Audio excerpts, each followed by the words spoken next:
Where you been for like the last 6 months? Where are we? I can hear cars. Did you do this just so you wouldn't have to shave your beard?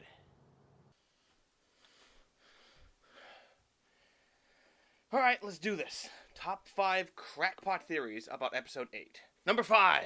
Okay, my number 5 is sort of borrowed from this article that appeared at the beginning of the year where someone had said, oh yeah, Snoke, the holographic bad guy from episode 7, could actually be Darth Vader because he's got like a big dip in his head, the same sort of space where there was one on Darth Vader when he took off his mask at the end of episode 6. Now, this is a stupid clickbaity article that sucks, but it's not as crazy as it sounds. So we all remember at the end of Return of the Jedi when they took Anakin Skywalker's body home and cremated it. You know, you see it, like the suit and everything just going up in flames. And even as a kid, I was like, is it the suit or is that him? And it's like, I really don't know. Now, the thing is that a lot of the Jedis, I think all of the ones that we've seen in official canon sources that come back as Force ghosts, all had their body either disappear once they died, like ObiWan and Yoda, or they were incinerated like Darth Vader or Anakin, and I believe Qui-Gon Jinn, who was cremated too. So I don't know if like not having a body left around is like crucial to the procedure or not. But what if that wasn't crucial? What if it was just the fact that you had to die and then just separate your soul or whatever from your body temporarily? What if the Empire went and got Darth Vader's body back and brought it back to life as they basically did at the end of episode 3? But you're saying, hey, we saw him get cremated. Well, we saw the suit get burned. Maybe his body wasn't in there. Maybe, like, the Empire forces or whatever took the body out of the suit at some point when they weren't looking and then took it to get turned, back alive at some point. Or maybe even it did get incinerated and that was what liberated his spirit, but then they just cloned Darth Vader from one of the many hands he's left behind at all these fights he's done. Maybe they have some of his DNA on file. We know that they can clone, so that's not that crazy. So thus, Snoke could be Vader's body brought back to life with science or whatever, and that could even explain why we haven't seen the Force ghosts of Anakin Skywalker around lately. Now that there is a body existent out there, maybe he can't do it because there's a remnant of him still existent now. On the other hand, he did appear at the end of episode 6, so maybe it wouldn't work there unless he had burned up and they simply cloned him or something. But of course, why would he have the big dip in his head? So this is why this is number 5. This one really isn't a particularly good theory, even for crackpot theories. Whatever the reason, if it can explain why Anakin Skywalker's Force Ghost didn't come back at any point during episode 7 and said, hey, Ben, you keep saying, like, oh, I feel my grandfather's Force Ghost. That's not me. I repented. Do you happen to have missed that important part of history class at any point where I, like, helped take down the Empire and threw the Emperor down this big hole? Do you remember that part? No? Okay, they must have skipped that. Number 4. So in episode 7, they introduce Rey, and she lives on this planet called Jakku, which is basically covered in desert, and it's filled with junkyards and sand, and it's run by horrible despots. So it's Tatooine, basically, in everything but name. I'm pretty sure most people thought that was Tatooine when they saw it in the teaser trailer, but it's like, oh no, it's Jakku.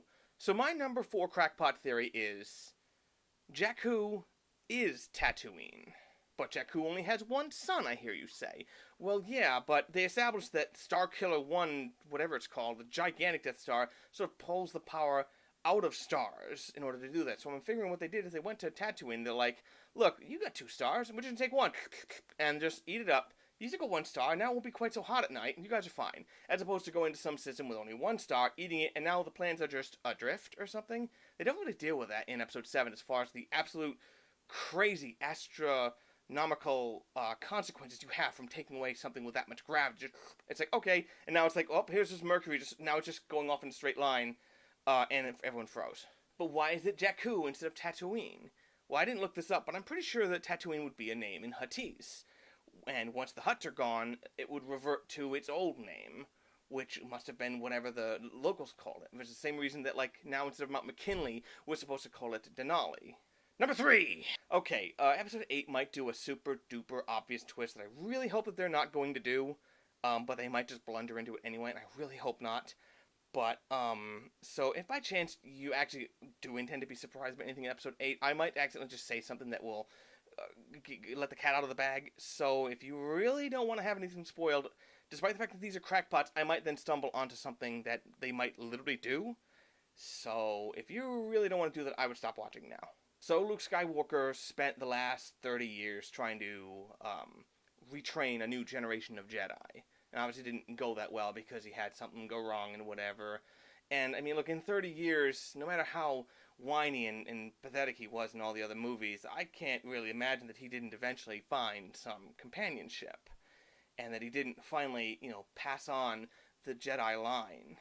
And that it's also quite possible that the forces of the Force itself brought him back to his offspring during the events of these new movies. Yes, that's right. Number 3 on my crackpot list is that Luke Skywalker is Finn's father, and that genetics and other such details as we understand them as Earthlings have no relevance to what we would call race in the Star Wars universe. Race as a concept, as far as being passed down, is entirely inscrutable. If they go out and say that he's Lando's son, look, I'd be happy for them to fold Lando back into the continuity, but the fact of the matter is that wouldn't that be kind of lame? It's just like, yes, Finn happens to be the descendant of the only other person of color in the entire original trilogy.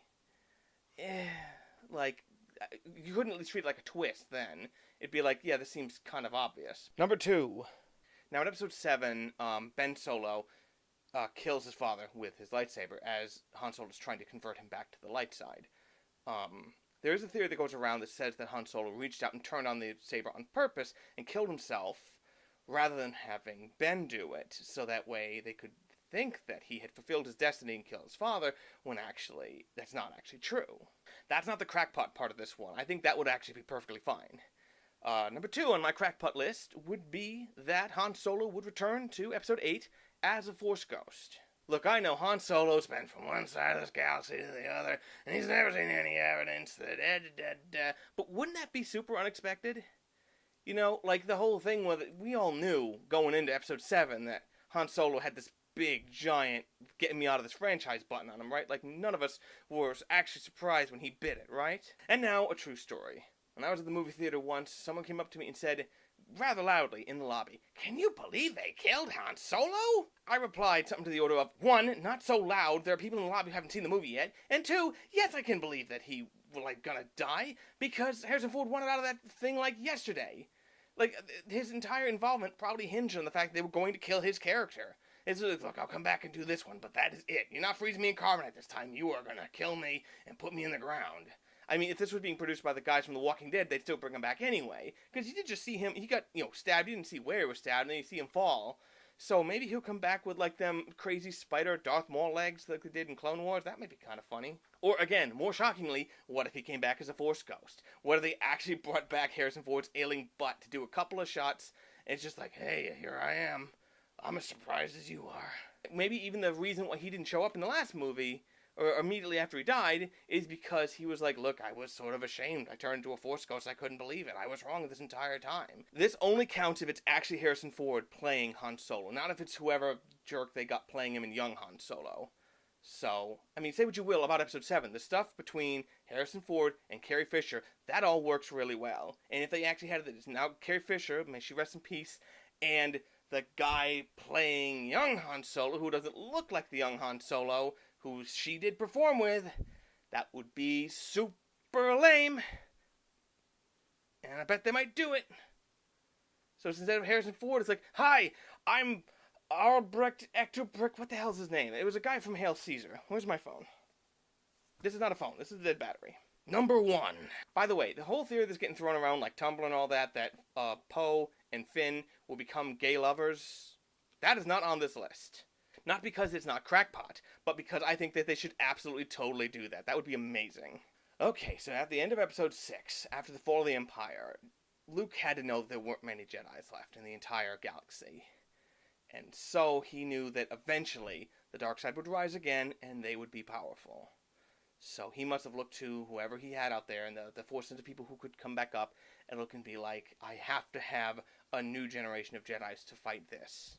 And he knew he had to carry on his training and his knowledge and his bloodline with someone who was very powerful with the Force. He couldn't afford to thin out the bloodline with someone who wasn't particularly force sensitive. He had to make certain that their offspring were as powerful as possible in order to face the encroaching dark side threat that would surely be emerging at some point in the future. So, my number one crackpot theory about Episode 8 is that it will be revealed that Luke Skywalker is Rey's father, and that Leia is Rey's mother.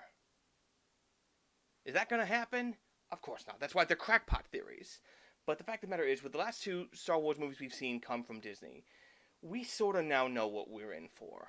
Whatever we see happen in the new movies, it's not going to be this interesting. It's too weird. It's too out there. It's not mainstream enough, or whatever you want to say. These new Star Wars movies, to me, are like the ultimate climax in this huge trend we've seen of important science fiction franchises being dragged in, taking away anything that's daring or challenging about them, buffing them up, and then presenting them to this wider, gormless, and entirely unappreciative audience. And this is fine, so long as they don't try to pull a super obvious twist in this movie, like they did with Starting Into Darkness, and then try to pretend like they're not doing a twist, and then also do the twist really badly. But it's not like anyone involved with that movie is involved in Star Wars. Oh yeah. Look, I know he's not directing it, but his fingerprints are all over this thing. So allow me to positively declare that if, in this new Star Wars set of movies, either in Episode 8 or further on, if it turns out that Rey is Luke's daughter, and they treat it like it's a twist, as if we weren't supposed to see it coming, even though people were saying that they were thinking about this 2 years ago when Episode 7 came out, and they thought that might be what the reveal was going to be of this thing, but they never officially said it. If it turns out that they still have the absolute nerve to try to pull this off and pretend like it's a twist, and pretend like we couldn't have seen it coming, the exact same thing we did with the Khan stuff in Star Trek Into Darkness, friggin' 4 years ago, if this all turns out to be true, then I am done with Star Wars, and I won't watch any more Star Wars movies for the rest of my life. Trying to pull off a twist this obvious and lame, at this point, would basically be proof positive that this franchise is in the hands of absolute morons, who do not understand its significance, and who think the audience is made up entirely of fools. The only way then to protect myself would be to disclaim something that I once very much loved. I know my other theories aren't going to come true, but this one, I really, really hope I'm wrong. Thank you for watching. Oh yeah, if it turns out that it's ObiWan instead of Luke, that's a distinction without a material difference. In fact, I think that might actually be worse, because Obi-Wan's really had no presence in the new franchise so far. I mean, I know they brought in Ewan McGregor to record like a couple of like Obi-Wan-esque lines for something like that, so they might be building up to it or something. But, you know, that's sort of like doing the twist where it turns it's Luke without actually doing it, and I think that would actually be worse. Unless they start folding in Obi-Wan as part of a Force Ghost, and they talk about something else, and it's like, well, when exactly did Obi-Wan have it? Did Obi-Wan even have motile sperm when he was 85 or something back in the day? Whatever. I mean, we're possibly getting a little, you know, we're thinking a little too hard about this, but that would mean that, like, well, okay, like, when did Obi-Wan die? Like, Obi-Wan died when Luke was, like, 20. And now, like, Rey is 20, so it's like, how would that even work? It'd be, oh, he had a son, who had a son, who had a son. It'd be like, so, you know, that would be even dumber, basically. It's the only way they can make that worse. And that might literally be the way they try to avoid it. And they might try to be like, oh, well, it's not this, it's that. It'd be like, no, it's like, you know, that would just be friggin' horrendous. So it's like, please just let Rey just have been a little cactus blossom that came out of the thing and just had Force powers. That's possible, isn't it? We don't have to make everything connected to either the Kenobis or the Skywalkers. Please, please don't do it. Anyway. I don't own a Star Wars poster, alright?